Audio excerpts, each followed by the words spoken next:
नमस्कार दोस्तों। तो आज के लेक्चर में हम जिस टॉपिक पर बात करने वाले हैं वो है सिविल प्रक्रिया संहिता की धारा 62। तो सिविल प्रक्रिया संहिता की धारा 62 हमें निवास गृह में संपत्ति का अभिग्रहण करने के बारे में बताती है। तो अब हम यह समझेंगे कि यह वह कौन सी संपत्ति है जिसका अभिग्रहण किया जा रहा है और संपत्ति का अभिग्रहण क्यों किया जा रहा है, और इसमें ही हम यह समझेंगे कि किस प्रकार से संपत्ति को अभिग्रहित किया जा रहा है।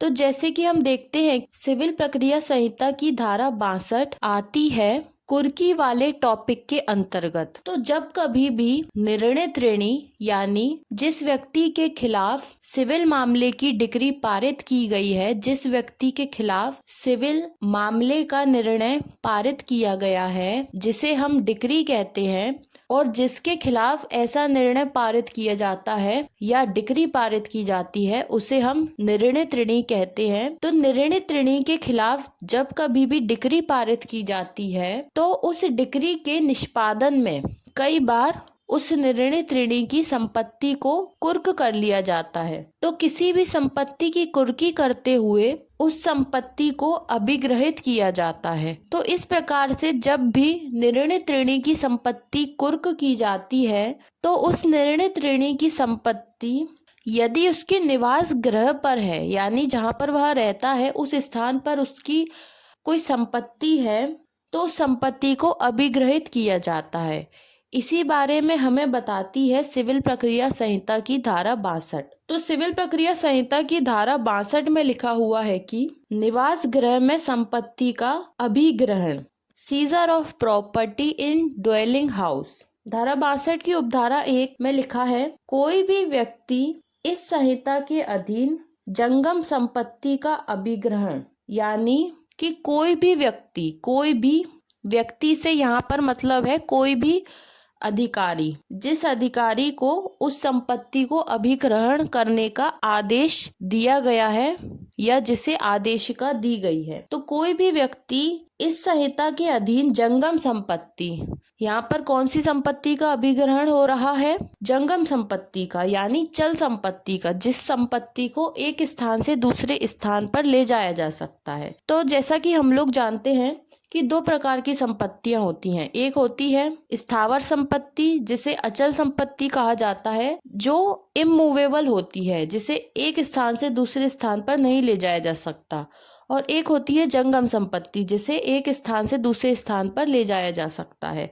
तो ऐसी जंगम संपत्ति का अभिग्रहण निर्दिष्ट या प्राधिकृत करने वाली किसी आदेशिका का, मतलब ऐसी जंगम संपत्ति को अभिग्रहित करना है, इस प्रकार का आदेश निर्दिष्ट या प्राधिकृत करने वाली आदेशिका है। मतलब न्यायालय के द्वारा एक आदेशिका निकाली गई है जो इस ओर इशारा कर रही है, इस ओर निर्देश दे रही है, निर्दिष्ट कर रही है और प्राधिकृत कर रही है, अथॉरिटी दे रही है उस अधिकारी को जिसे वह आदेशिका दी गई है, ताकि वह उस संपत्ति को अभिग्रहित कर सके। तो अभिग्रहण निर्दिष्ट या प्राधिकृत करने वाली किसी आदेशिका का निष्पादन करते हुए, तो वह व्यक्ति यानी वह अधिकारी जिसे इस संहिता के अधीन जंगम संपत्ति के अभिग्रहण करने के लिए निर्दिष्ट या प्राधिकृत करने वाली जो आदेशिका है, उस आदेशिका का निष्पादन करते हुए, उस आदेशिका को एग्जीक्यूट कराते हुए किसी निवास गृह में सूर्यास्त के पश्चात तो सूर्योदय के पूर्व प्रवेश नहीं करेगा। तो ऐसा जो भी व्यक्ति होगा, जो भी अधिकारी होगा, जिसे न्यायालय के द्वारा ऐसी आदेशिका निष्पादन हेतु निर्दिष्ट की गई है, यानी लागू करने के लिए निर्देशित की गई है, निर्दिष्ट की गई है, तो जब भी वह ऐसी आदेशिका का पालन करवाएगा, निष्पादन करवाएगा, तो वह किसी भी निवास गृह में प्रवेश करेगा। लेकिन ऐसा प्रवेश वर्जित किया गया है, मना किया गया है। कब मना किया गया है? सूर्यास्त के पश्चात वह प्रवेश नहीं कर सकता, यानी सूर्य डूबने के बाद वह प्रवेश नहीं कर सकता, और सूर्योदय के पूर्व यानी सूर्य उगने से पहले वह ऐसे घर, ऐसे गृह, ऐसे निवास स्थान में प्रवेश नहीं कर सकता जहां पर उसको लगता है कि ऐसे निर्णित ऋणी की कोई जंगम संपत्ति संपत्ति वहां पाई जा सकती है, जिसके लिए उसको न्यायालय के द्वारा निर्देश दिया गया है कि ऐसी संपत्ति, ऐसी जंगम संपत्ति को अभिग्रहण किया जाए और उस आदेशिका का निष्पादन किया जाए। तो ऐसे अधिकारी को, ऐसे व्यक्ति को निवास गृह में सूर्योदय के पूर्व और सूर्यास्त के पश्चात जाने से मना किया गया है, उसे पूरी तरीके से रोक है। इसके बाद आती है सिविल प्रक्रिया संहिता की धारा 62 की उपधारा 2। तो उपधारा 2 हमें यह बताती है कि निवास गृह का कोई भी बाहरी द्वार, यानी जो निवास गृह है, जो घर है, उसका कोई भी बाहरी द्वार, बाहर का जो दरवाजा होता है, जो गेट होता है, वो बाहरी द्वार तब तक तोड़कर नहीं खोला जाएगा। कब तक तोड़कर नहीं खोला जाएगा? जब तक कि ऐसा निवास गृह निर्णित ऋणी के अधिभोग में ना हो। मतलब जब तक कि उस अधिकारी को, उस व्यक्ति को ये पूरी तरीके से निश्चित नहीं हो जाता कि ऐसा निवास गृह निर्णित ऋणी के अधिभोग में ही है, तब तक वह उसके मुख्य द्वार को, बाहरी दरवाजे को तोड़कर नहीं खोल सकता। मतलब कि जब तक वह इस बात से निश्चित नहीं हो जाता, जब तक वह इस बात से सेटिस्फाई नहीं हो जाता कि यह घर उसी व्यक्ति का है जिसके खिलाफ वह डिक्री पारित की गई है या जिसकी जंगम संपत्ति को अभिग्रहित करने का आदेश दिया गया है, तब तक वह उस घर के बाहरी द्वार को तोड़कर नहीं खोल सकता, जब तक वह इस बात से संतुष्ट नहीं हो जाता। और इसके आगे लिखा हुआ है, और वह उस तक पहुंच होने देने से मना न करता हो। मतलब जो निर्णित ऋणी है, वह उस घर में घुसने से या उस निर्णित ऋणी तक पहुंच होने देने से जब तक मना नहीं करता हो, या पहुंच होने देना किसी भांति निवारित ना करता हो, या पहुंच होने देने को किसी भी प्रकार से निवारित यानी कि मना ना करता हो, रोकता ना हो, तब तक उस घर का दरवाजा तोड़कर नहीं खोला जाएगा। तो जब भी हम बेयर एक्ट पढ़ते हैं, तो बेयर एक्ट में हमेशा जिस लैंग्वेज, जिस भाषा का उपयोग किया जाता है, वो नेगेटिव वे में बात करती है। तो जैसा लिखा हुआ है, हम उसे अपोजिट वे में समझने की कोशिश करेंगे। तो उपधारा 2 में क्या लिखा हुआ है कि निवास गृह का कोई भी बाहरी द्वार तब तक तोड़कर नहीं खोला जाएगा। तो कब तक तोड़कर नहीं खोला जाएगा? जब तक कि ये चीजें नहीं होती। मतलब जब तक कि ये जो बताया गया है वो नहीं होता है, तब तक ये काम नहीं किया जाएगा। जब तक ये नहीं होगा तब तक वो काम नहीं किया जाएगा। तो तब तक तोड़कर दरवाजा नहीं खोला जाएगा। कब तक नहीं खोला जाएगा? जब तक कि पहला, वो निवास गृह, वो घर निर्णित ऋणी के अधिभोग में ना हो। जब तक वो इस बात से निश्चित नहीं हो जाता कि वो घर उसी का है, तब तक तोड़कर नहीं खोला जाएगा।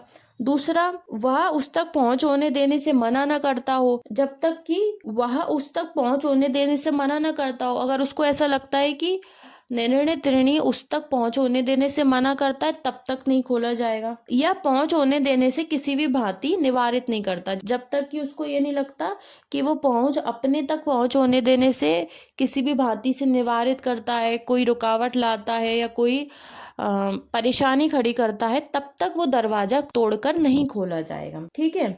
इसके बाद लिखा है, किंतु जब तक कि किसी ऐसी आदेशिका का निष्पादन करने वाले व्यक्ति ने किसी निवास गृह में सम्यक रूप से प्रवेश कर लिया है। लेकिन फिर भी अगर आदेशिका का निष्पादन करने वाला जो व्यक्ति है, उसने क्या करा है, ऐसे निवास गृह में सम्यक रूप से यानी पूरी सतर्कता बरतते हुए, पूरी सावधानी बरतते हुए उस निवास गृह में प्रवेश कर लिया। मतलब उसने पूरी तरीके से अपनी जांच पड़ताल करने के बाद यह निश्चित कर लिया कि वह घर उसी का है। तो उसके बाद उस व्यक्ति ने, उस अधिकारी ने प्रवेश कर लिया, तब वह किसी ऐसे कमरे का द्वार तोड़ सकेगा। तो फिर उसके बाद वह उस घर का कोई कमरा है तो उसका द्वार तोड़ सकता है, जिसमें उसको ये विश्वास करने का कारण है कि उसमें ऐसी कोई संपत्ति, ऐसी कोई जंगम संपत्ति हो सकती है जिस संपत्ति का अभिग्रहण करने का उसे आदेश मिला है, तब वह ऐसे कमरे का द्वार तोड़ सकता है। इसके बाद आती है धारा 62 की उपधारा 3, जहाँ निवास गृह का कमरा किसी ऐसी स्त्री के वास्तविक अधिभोग में है। तो उपधारा 3 में यह लिखा हुआ है कि जहाँ पर ऐसे निवास गृह का कोई कमरा किसी ऐसी स्त्री के वास्तविक अधिभोग में है, मतलब निवास गृह जो है उसका कमरा कोई ऐसी स्त्री के वास्तविक अधिभोग में है। कौन सी स्त्री के वास्तविक अधिभोग में है? जो देश की रूढ़ियों के अनुसार लोगों के सामने नहीं आती, यानी देश में कुछ ऐसी प्रथाएं हैं जिनको वह फॉलो करती है, जिनका वह पालन करती है, तो उन रूढ़ियों उन प्रथाओं के अनुसार वह किसी अनजान व्यक्ति के सामने नहीं आती। वहाँ पर क्या होगा? तो वहाँ पर आदेशिका का जो निष्पादन करने वाला व्यक्ति है ऐसी स्त्री को यह सूचना देगा कि वह वहाँ से हट जाने के लिए स्वतंत्र है, पूरी तरीके से स्वतंत्र है, वो वहाँ से जा सकती है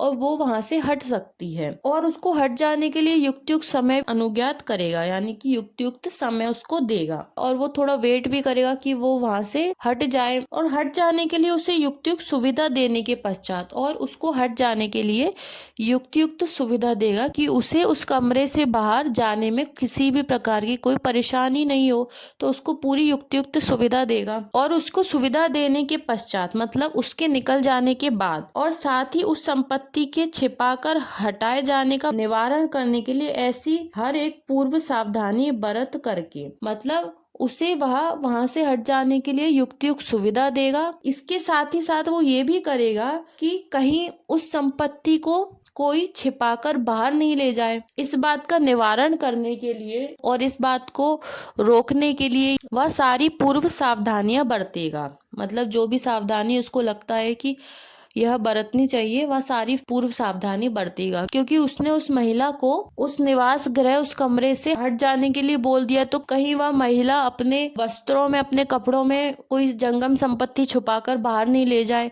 तो इन सभी बातों का वह निवारण करेगा, पूरी सावधानी बरतेगा कि ऐसा कोई कार्य घटित नहीं हो, ऐसा कोई कार्य नहीं होने पाए जो इन उपबंधों से संगत है। तो पूर्व सावधानी बरत सकेगा जो भी इस उपबंधों से संगत है, मतलब इस प्रोविजन के बाहर जाकर वो कोई भी ऐसा काम नहीं करेगा। इस प्रोविजन के अंतर्गत रहते हुए ही वह पूरी सावधानी बरतेगा और उस महिला को जाने का पूर्ण अवसर देगा। वह संपत्ति के अभिग्रहण के प्रयोजन से कमरे में प्रवेश कर सकेगा। उसके बाद वह व्यक्ति, वह अधिकारी निवास गृह में संपत्ति का अभिग्रहण करने के लिए उस कमरे में प्रवेश कर सकेगा।